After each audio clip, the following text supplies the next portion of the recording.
বরতলা ও রামনগর ফাঁড়ির যৌথ উদ্যোগে চোর চক্রের বিরুদ্ধে বড়সড় সাফল্য পেল পুলিশ। গোপন সূত্রের খবর পেয়ে যৌথভাবে অভিযান চালায় দুই ফাঁড়ির পুলিশ। অভিযানে 3 জন চোরকে আটক করতে সক্ষম হয় তারা।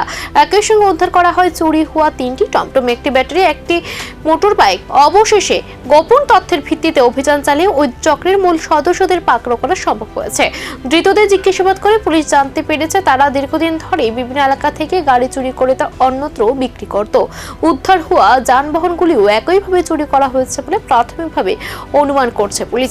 এদিকে ধৃতদের বিরুদ্ধে প্রয়োজনীয় আইনি ব্যবস্থা গ্রহণ করা হয়েছে এবং পুরো চক্রের সঙ্গে আর কারা জড়িত তা খতিয়ে দেখতে তদন্ত জোরদার করা হয়েছে। পুলিশের এই সাফল্যে এলাকায় স্বস্তির পরিবেশ তৈরি হয়েছে এবং সাধারণ মানুষ এই উদ্যোগকে স্বাগত জানিয়েছেন।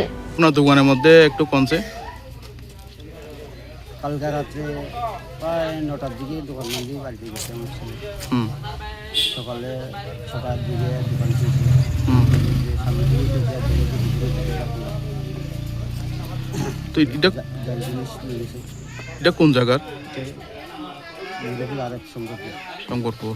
আপনারা কেমন ভাবে জানতে পারছেন যে দোকানের লুট পার হয়ে গেছে? সকালবেলা দোকান খুলছে, 6টার দিকে দোকান খুলছে। দোকানে কি কি জিনিস আসছিল, কি থেকে নিয়ে গেছে? এটা তো মুদি দোকান তো আছে, ওই ক্যাশ নিয়ে গেছে প্রায় 30-30 মতন, আর কাগজের তো আছে, লাসিস আছে। আচ্ছা, কত টাকা মতো নিয়ে গেছে ক্যাশ?